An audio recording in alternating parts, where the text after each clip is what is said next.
Welcome to our YouTube channel MCI science and maths doubts. कैसे हैं आप? आज हम लोग फ्रैक्शन चैप्टर की रिवीजन करेंगे जो 7th और 8th क्लास के लिए बहुत ही ज़्यादा इम्पोर्टेंट है और कई स्टूडेंट्स ऐसे हैं जिनको फ्रैक्शन चैप्टर में थोड़ी बहुत प्रॉब्लम आती है। तो स्टूडेंट्स आज हम लोग देखेंगे कि फ्रैक्शन है क्या और इसको ऐड कैसे किया जाता है, फ्रैक्शंस वाली अगर स्टेटमेंट्स हैं तो उनको सिंप्लीफाई कैसे किया जाता है। तो लेट्स स्टार्ट नाउ।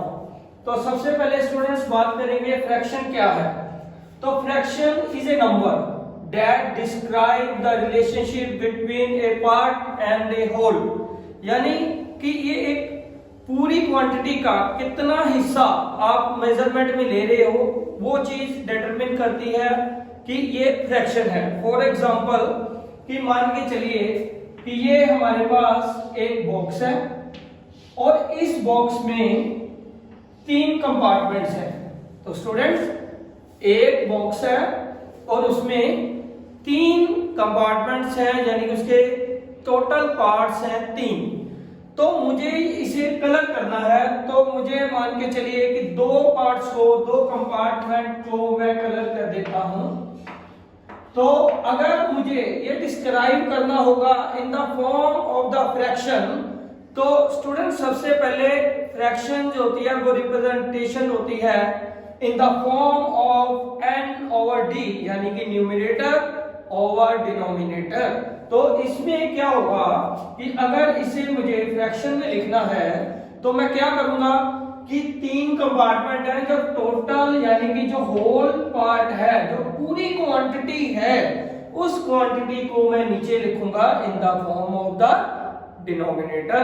और जिस पार्ट को मैं कलर कर रहा हूं वो कलर क्या है भैया, वो 2 पार्ट को कलर कर रहा हूं तो वो उसका बनेगा न्यूमरेटर, यानी कि numerator is a part of the whole quantity. तो क्वांटिटी कितनी थी? 3 कंपार्टमेंट्स और मुझे कलर कितने करना पड़ा?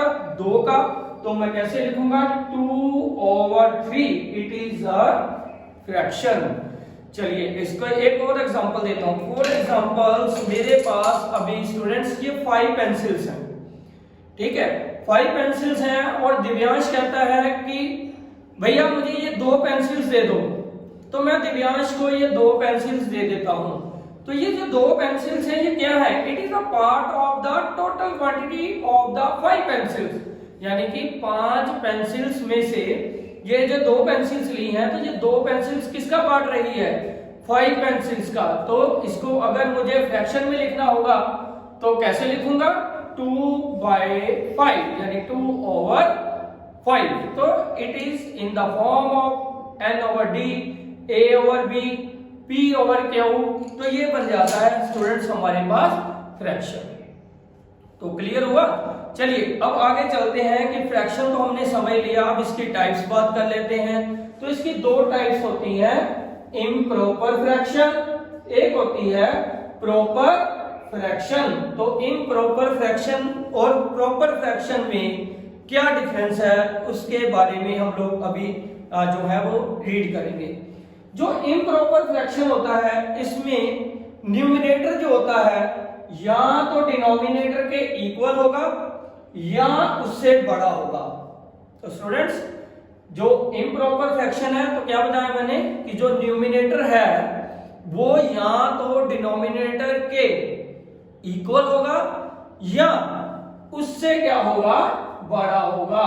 जैसे अभी देखिए ये वाली फॉर्म मैंने लिखी है, तो इस फ्रैक्शन में है 9/4। तो 9 क्या है? न्यूमरेटर और 4 क्या है? डिनोमिनेटर।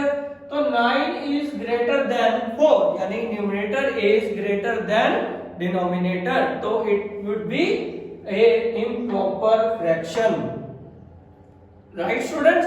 अब बात करते हैं प्रॉपर फ्रैक्शन की। तो प्रॉपर फ्रैक्शन में क्या होगा? प्रॉपर फ्रैक्शन में डिनोमिनेटर बड़ा होगा, डिनोमिनेटर क्या होगा? वो बड़ा होगा। तो यहां पे मैंने इक्वल टू लिखा है, तो ये कट करके हम लोग क्या करेंगे कि denominator must be greater than numerator. तो ये बन जाएगी आपके पास प्रॉपर फ्रैक्शन। तो स्टूडेंट्स ये क्या हो गया 5/7, यानी कि डिनोमिनेटर जो है वो न्यूमिनेटर से क्या है बड़ा है, तो ये बन जाती है आपके पास प्रॉपर फ्रैक्शन। तो टू टाइप्स ऑफ फ्रैक्शन पढ़ा, इम्प्रॉपर फ्रैक्शन और प्रॉपर फ्रैक्शन। तो ये थी छोटी सी डेफिनेशन फ्रैक्शन के बारे में, जो हमें रिलेशंस बताती है कि हमें किस पार्ट को पूरी क्वांटिटी के साथ in the form of the rational number यानी कि P/Q, A/B, N/D, जैसे भी आप चाहो तो वो आप उसको लिख सकते हो। तो it is the definition of the fraction. अब उस फ्रैक्शंस को हम लोग जो क्या करेंगे, वो क्या करेंगे, सिंप्लीफाई करेंगे। तो स्टूडेंट्स क्या करेंगे, सिंप्लीफाई करेंगे। बड़ा इजी ट्रिक रहता है, तो आइए उस ट्रिक से हम लोग इसको सोल्व करते हैं। तो पहले मेरे पास स्टेटमेंट क्या है स्टूडेंट्स, देखिए 2/3 और 4/3, यानी कि 2/3 प्लस 4/3। तो 7th क्लास के या 6th क्लास के स्टूडेंट्स को प्रॉब्लम आती है, क्योंकि उनके लिए ये चैप्टर नहीं होता है। तो सबसे पहले स्टूडेंट्स वो ये चीज को नोट करेंगे कि डिनोमिनेटर सेम है कि नहीं है। अगर तो डिनोमिनेटर सेम है तो ये तो उन बच्चों के लिए दिवाली का गिफ्ट हो गया भैया। कैसे, उस डिनोमिनेटर को आप सिंपल लिख लो, जैसे इसका डिनोमिनेटर सेम है तो ये आ गया 3, और ऊपर जितने न्यूमिनेटर है उनको प्लस कर दो, अगर माइनस है तो उनको आपस में माइनस कर दो। तो जैसे अभी है 2 + 4, यानी कि 2 + 4 इट मींस 6/3। तो ये आपके पास प्लस हो गया। उसी तरीके से यहां पे आ जाओ, फिर से वही चीज, डिनोमिनेटर क्या है इनके, सेम है। डिनोमिनेटर सेम है तो जैसे मैंने बोला है कि आपके लिए ये दिवाली गिफ्ट है, तो सिंपल कुछ नहीं करना आपको, डिनोमिनेटर सेम मींस क्या है, इसको आप लोग एक ही बार लिख लो, और ऊपर अगर तो फ्रैक्शन के बीच में पॉजिटिव यानी ऐड है तो प्लस करो, अगर सब्ट्रैक्शन यानी कि नेगेटिव है तो उनको नेगेटिव कर दो। तो 9 - 6 = 3/7। सिंपल आपका क्या निकल जाएगा, आंसर निकल जाएगा। तो कैसा लगा ये ट्रिक आपको। अब बात करते हैं हम लोग, अगर स्टूडेंट्स डिनोमिनेटर सेम नहीं हो तो क्या करेंगे। तो कंफ्यूजन की तो जरूरत ही नहीं है कि अगर नहीं है तो कोई बात नहीं है। इतने सारे मैथमेटिशियंस हैं, इतने सारे उन्होंने हमें शॉर्टकट ट्रिक्स दिए हैं, इतनी सारी हमें मेथड दिए हैं, तो किसी भी मेथड को यूज करके इसको सॉल्व कर लेंगे। जैसे अभी है हमारे पास 7/6 प्लस 5/7, 7/6 प्लस 5/7। तो इसमें क्या है कि डिनोमिनेटर दोनों अलग है, तो ये वाला ट्रिक तो चलेगा नहीं, ठीक है जी। तो अब इसमें क्या करेंगे हम लोग, सिंप्लीफाई करोगे आप लोग, जैसे 7/6 प्लस 5/7। तो आप डिनोमिनेटर्स को क्या कर दोगे, मल्टीप्लाई कर दोगे, ठीक है, इसको इसके साथ। तो जो नीचे आंसर आएगा 7 6 का 42, राइट। और ऊपर इनको क्रॉसिंग करा दो, यानी कि 7 को 7 के साथ, 49 प्लस 5 को 6 के साथ, यानी कि 30।